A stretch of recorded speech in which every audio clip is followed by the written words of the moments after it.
De volta aqui, pessoal, com os exercícios do módulo 37, cinemática vetorial. No vídeo anterior vocês viram a parte teórica, né? Então compensa bastante mesmo se vocês tiverem mais interesse em repetir esse vídeo, né? O vídeo Física primeiro ano, módulo 37, cinemática vetorial, naqueles tópicos teóricos. Agora a gente vai aplicar, bora? Tomás está parado em relação à plataforma de um brinquedo que gira com velocidade angular constante. Está dizendo então que Tomás está no brinquedo girando, né, e ele faz parte do giro desse brinquedo. Ele segura um barbante que tem uma pedra presa à outra extremidade. Quando Tomás passa pelo ponto P indicado na figura, a pedra se solta do barbante. Se soltar do barbante, igual eu falei no vídeo anterior, pessoal, a pedra vai perder o contato com a curva, certo? E outra coisa, se a pedra estava junto com o Tomás no brinquedo que girava, a pedra tinha uma velocidade vetorial em relação à curva. Então você imagina aqui o brinquedo girando, tanto Tomás quanto a pedra tem essa mesma velocidade, só que na hora que passa pelo ponto P, vamos lembrar que a velocidade é tangencial, ela tem a direção da tangente. Assinale a alternativa em que melhor representa a trajetória descrita pela pedra logo após se soltar quando vista de cima. Gente, não esquece, toda vez que um corpo está em movimento circular, executando uma curva, e subitamente ele perde contato com essa curva, a saída desse corpo é sempre na direção tangencial, por isso a resposta é a letra D. Não esquece. Muita gente marca que ele vai continuar a trajetória ou então que ele vai sair assim de lado. Não, sempre tangencial, não esquece. Letra D aqui é a resposta. Exercício número 2 é um exercício grande aí, ele faz uma descrição primeiro aqui do movimento dos carros no autódromo de Interlagos. E assim, o que mais interessa é a partir daqui, ó. Um dos trechos mais conhecidos da pista é o S do Senna. Na primeira curva do S, indicado pelo número 1, os pilotos executam um movimento curvilíneo retardado. O S do Senna é aqui, viu, gente? Ó. Aí na primeira, são duas curvas, ó, formando um S. No primeiro ponto da curva, no ponto 1, movimento curvilíneo retardado. Vamos lembrar, se é curvilíneo, tem aceleração centrípeta. Se é retardado, tem a tangencial contrária ao movimento, contrária à velocidade. Na segunda curva do S, indicado pelo número 2 aqui, ó, os pilotos executam o movimento curvilíneo acelerado. Vamos lá? Se é curvilíneo, tem centrípeta.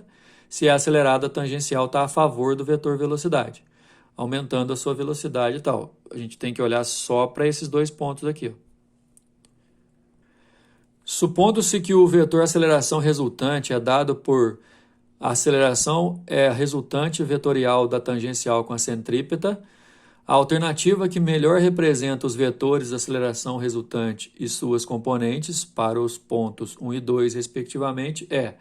Só um minuto que eu fiz um desenho em relação à resposta que está marcada aí, para a gente justificar, olha só.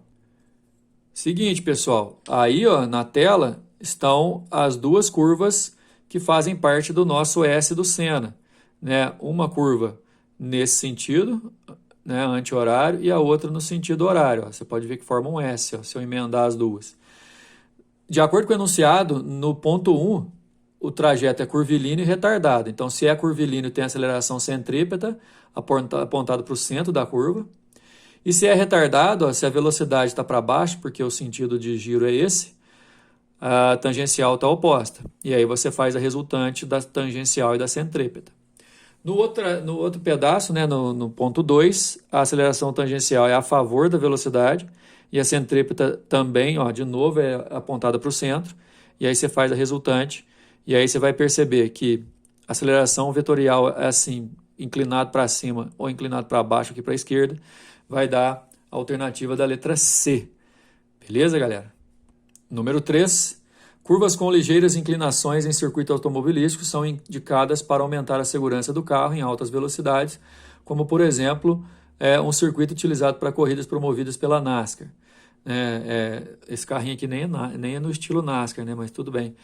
A inclinação, pessoal, evita de que o carro precise diminuir muito sua velocidade para poder executar a curva, então a curva meio inclinada assim, ó, garante segurança ao carro, né?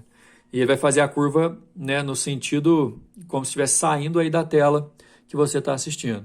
Considere um carro como sendo um ponto material percorrendo uma pista circular de centro C, inclinada em um ângulo alfa com raio R, constantes como mostra na figura que representa a frente do carro em um dos trechos da pista. Se a velocidade do carro tem módulo constante, é correto afirmar que o carro, olha só, nesse caso, se tem módulo da velocidade constante, é porque a tangencial é zero.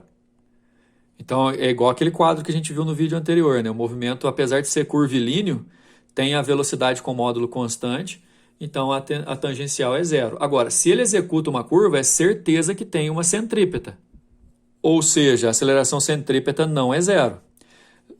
Lembrando que a aceleração vetorial, ao qual o exercício vai se referir, é a resultante entre a centrípeta e a tangencial. Como a tangencial é zero, a aceleração vetorial é a própria centrípeta. Então, por isso que a resposta nossa é a letra D, que possui aceleração com módulo constante, já que a aceleração é a velocidade ao quadrado sobre o raio. A velocidade é a mesma e o raio também. Direção do raio, direção radial, e no sentido para o centro C, resposta letra D. Pessoal, número 4, então, um carro percorre uma pista circular de raio R, o carro parte do repouso de um ponto A e retorna ao ponto A, completando uma volta após o intervalo de tempo de 1 minuto. O gráfico a seguir representa a velocidade escalar do carro em função do tempo. 1 minuto, gente, ou 60 segundos, é o tempo que ele gasta para dar uma volta, e a velocidade dele aumenta até 30, depois permanece a maior parte do tempo constante, depois diminui para ele parar de novo lá no ponto A. Vamos lembrar que se o gráfico velocidade versus tempo, você pode calcular o deslocamento pela área. Esse ΔS, deslocamento, vai ser encontrado calculando a área desse trapézio aqui, porque o gráfico é velocidade versus tempo. E além disso, pessoal, repara que ele sai do ponto A e retorna ao ponto A completando uma volta.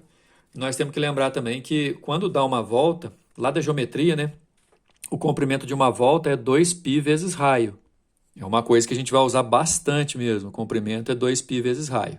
Agora, calcular o ΔS aqui primeiro. Base maior 60, base menor do 10 ao 50, portanto é 40, vezes a altura que é 30, sobre 2.